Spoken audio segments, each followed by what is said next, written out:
चलिए गाइस, एक सवाल पूछता हूं। मेरा सवाल यह है कि पूरी ही दुनिया का ऐसा कौन सा देश है जिसके राष्ट्रपति को सबसे गरीब राष्ट्रपति माना जाता है। इनफैक्ट मुझे सबसे गरीब राष्ट्रपति के साथ साथ सबसे बड़ा दिलवाला राष्ट्रपति भी बोलना चाहिए था। चलिए मैं आपको इसका जवाब देता हूं और मैं ऐसा क्यों बोल रहा हूं यह भी बताता हूं। गाइस, उस देश का नाम है उरुग्वे। उरुग्वे देश के राष्ट्रपति का नाम है जोश मुजिका। अब ऐसा नहीं है कि उन्हें सैलरी नहीं मिलती, वो एक देश के राष्ट्रपति हैं, उन्हें सैलरी मिलती है, लेकिन वो अपनी सैलरी का 90% हिस्सा यानी कि 90% हिस्सा गरीब बच्चों की शिक्षा में डोनेट कर देते हैं। है ना बड़े दिल वाला राष्ट्रपति। गाइस, आपको इस राष्ट्रपति के बारे में जान के कैसा लगा चैट सेक्शन में जरूर लिखिएगा। गाइस, बॉलीवुड के जैसे ही साउथ इंडियन फिल्म इंडस्ट्री को टॉलीवुड कहा जाता है और महेश बाबू टॉलीवुड फिल्म इंडस्ट्री के प्रिंस कहलाते हैं। गाइस, उनका बहुत ही ह्यूज फैन बेस है साउथ इंडियन इंडस्ट्री में। जहां एक और साउथ इंडियन इंडस्ट्री के बहुत सारे एक्टर्स बॉलीवुड में काम करना चाहते हैं, वहीं महेश बाबू बॉलीवुड इंडस्ट्री में काम करने से कतराते हैं, वो काम करना ही नहीं चाहते। उसके पीछे का रीजन जानते हैं? महेश बाबू का यह मानना है कि टॉलीवुड इंडस्ट्री में वो सब कुछ है जो बॉलीवुड फिल्म इंडस्ट्री में है ही नहीं। इवन संभावनाएं टॉलीवुड फिल्म इंडस्ट्री में बहुत ज्यादा हैं और उनका यह भी मानना है कि जब टॉलीवुड में वो प्रिंस हैं तो बॉलीवुड में वो बिगनर की तरह रोल्स के भीख क्यों मांगे। गाइस, इसको कहते हैं एटीट्यूड। आपका महेश बाबू के इस एटीट्यूड के बारे में क्या ख्याल है चैट सेक्शन में जरूर लिखिएगा। और गाइस, ऐसे बहुत सारे लोग हैं जो अपनी जिंदगी में करना तो बहुत कुछ चाहते हैं लेकिन शुरुआत करने से डरते हैं, या फिर शुरुआत में सक्सेस ना मिले तो वो हार मान के बैठ जाते हैं। ऐसे लोगों के लिए मेरे पास एक मोटिवेशन है। उस मोटिवेशन का नाम है नेहा कक्कड़। गाइस, एक दौर था जब नेहा कक्कड़ रात भर जगरातों में गाना गाया करती थी और उसके लिए उन्हें मात्र 100 से 150 रुपए ही मिला करते थे। लेकिन आज वही नेहा कक्कड़ अपने हार्डवर्क के दम पर उस मुकाम पर पहुंच चुकी हैं जहां पर वो एक गाना गाने के लिए 10 से 15 लाख रुपया तक चार्ज करती हैं। गाइस, अब मुझे नहीं लगता कि इसके अलावा आपके लिए कोई इससे अच्छा मोटिवेशन हो सकता है।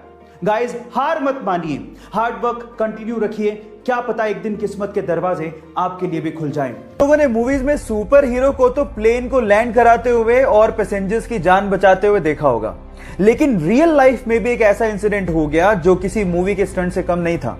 ये बात है 2014 की, जब एक पैसेंजर प्लेन को लैंड करना था, लेकिन जैसे ही पायलट ने टायर्स को खोला तो आगे वाला टायर ढंग से खुला ही नहीं। अब अगर उसी सिचुएशन में वो लैंड करवाता तो पक्का कुछ ना कुछ बड़ा एक्सीडेंट होता, लेकिन इतने में होती है हमारे सुपर हीरो की एंट्री विद पिकअप। वो एक जीप लेके आता है और आगे के टायर को करवाता है लैंड अपनी जीप में और फिर प्लेन ढंग से लैंड होता है।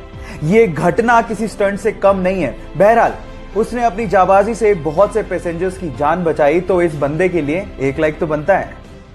लाखों बच्चों को पीछे छोड़ते हुए एग्जाम में टॉप करना कोई छोटी बात नहीं है, और कुछ ऐसा ही कर दिखाया पिछले साल के 10वीं एग्जाम के रिजल्ट में नंदिनी गर्ग ने, जिसने 500 में से 499 नंबर बनाए।